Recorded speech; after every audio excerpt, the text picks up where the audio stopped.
మహాత్ముల జీవితాలు ఎవరివి మీరు చదవండి. అంతవరకు ఎందుకు? మీ అందరికీ తెలిసిన్నటువంటి వ్యక్తి నోరి దత్తాత్రేయుడు గారని, ఇవాళ ప్రపంచ ప్రఖ్యాత క్యాన్సర్ స్పెషలిస్ట్, ఒకప్పుడు భారతదేశానికి రాష్ట్రపతి పదవి నిర్వహించినటువంటి వ్యక్తి మాన్యులు శ్రీ నీలం సంజీవరెడ్డి గారికి క్యాన్సర్ వస్తే వారే ఆ వైద్యం చేసి ఆ వ్యాధి పోయేటట్టు చేశారు. ఆయన చిన్నతనంలో పడిన కష్టాల గురించి ఆయన వ్రాసిన పుస్తకం చదివితే ఆశ్చర్యం వేస్తుంది.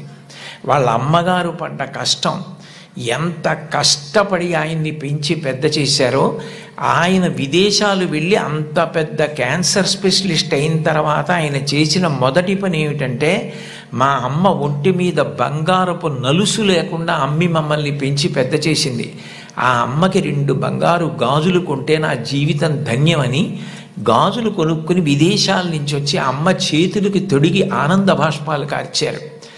ఈ జాతి మొదటి లక్షణం అమ్మని గౌరవించడం. మాతృదేవో భవ.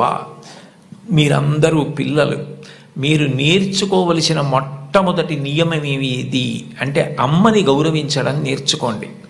అమ్మకి నమస్కారం చెయ్యండి. మీరు పాఠశాలకి వచ్చేటప్పుడు అమ్మకి నమస్కారం చేసి రావడం మీకు అలవాటైతే, మీ అమ్మగారి కన్నా మీకు అత్యంత ప్రేమతో ఆశీర్వచనం చెయ్యగలిగిన వ్యక్తి ఈ సృష్టిలో వేరొకరుండరు.